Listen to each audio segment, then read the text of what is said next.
to lose your hair, you just, to me, and I think maybe to many other people, you're losing more control over what's happening in your life.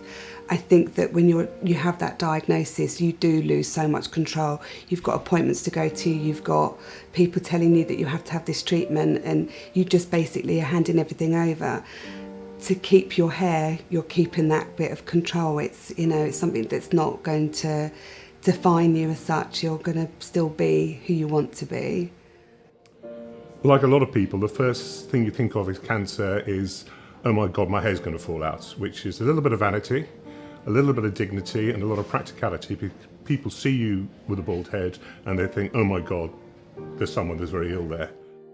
There's something about losing your hair which is a very visible message to the world, which means that you are going through a particular process of not being well, or going through surgical or going through chemical treatment, which for some people has a big impact on identity and self-esteem and a feeling of not being in control.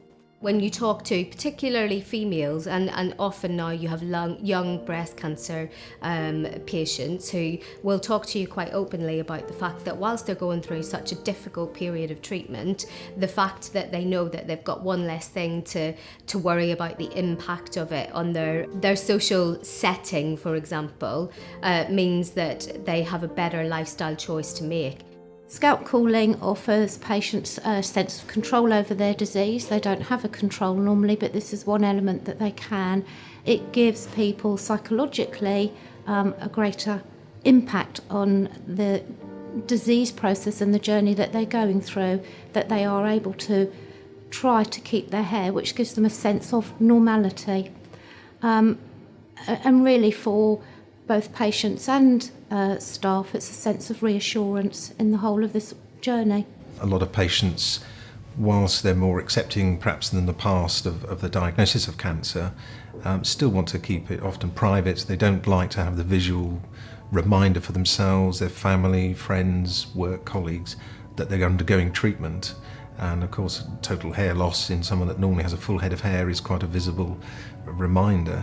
So with scalp cooling, particularly when it's effective, patients are spared that extra distress on top of all the other side effects of treatment and diagnosis.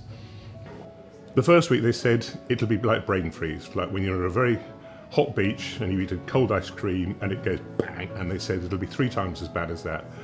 And on a scale of 1 to 10, it is no worse than a 2. And after the initial 5 or 10 minutes of sitting there with a cold cap on, the cold feeling goes away completely. You are slightly numb, but you don't feel it at all. It was such a surprise, obviously, when I got diagnosed. It was a massive shock, and then to know that I've got to go through all these treatments and surgeries and things like that, and then to thinking that you're going to lose your hair, and then someone tells you, actually, you could try this, and you're not going to lose your hair if you wear this. It made a big difference, and to know that there is something out there that can actually prevent people. And I think that's maybe a massive worry for so many people that have the diagnosis. They hear the word chemotherapy and they think, I'm going to lose my hair.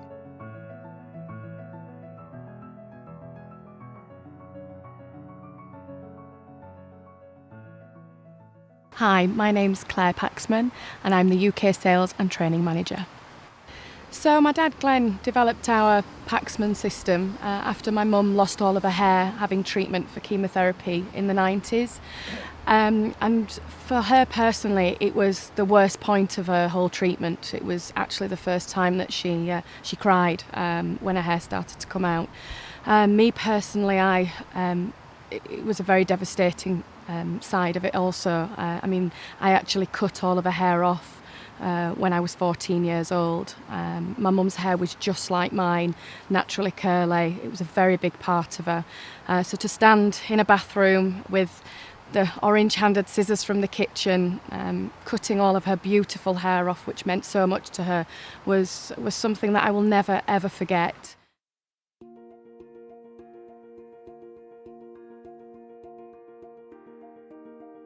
My name is Glenn Paxman. I'm the chairman and founder of Paxman Coolers.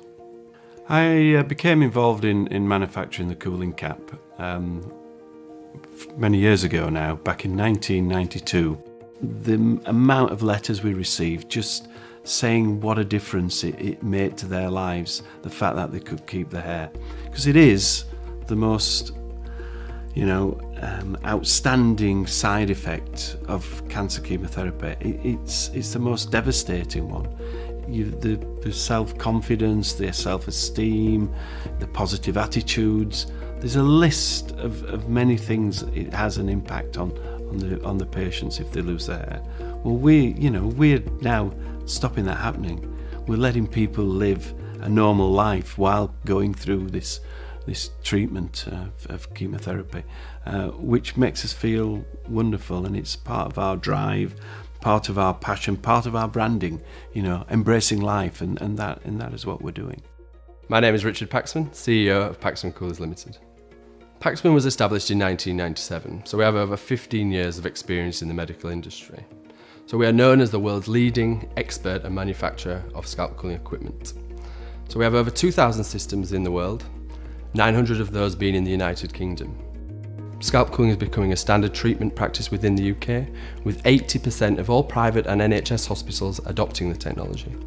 An important step for the business is the biological work we're doing. So this is really understanding more about the mechanisms behind chemotherapy-induced alopecia, but also scalp cooling and those working together. If we can understand these mechanisms better, we're then able to improve our results, improve efficacy, and that will be a huge benefit for the patient, but also for the business growth. My name is Dr. Nick Georgopoulos. I'm one of the biology lecturers at the University of Huddersfield. When it comes to how scalp cooling works as a principle, several hypotheses have been suggested. No one knows exactly how it works, but there are various potential hypotheses that have been suggested. One way that we believe it works is by inducing vasoconstriction, reducing the size of the blood vessels.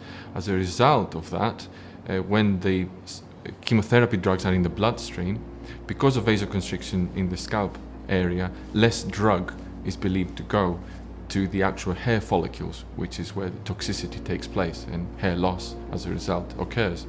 The other thought is that the membranes of the cells in the hair follicles, are the ones that are actually potentially going to be damaged by the chemotherapy drugs, are less permeable to drugs when they're cool, so less drug gets into those cells.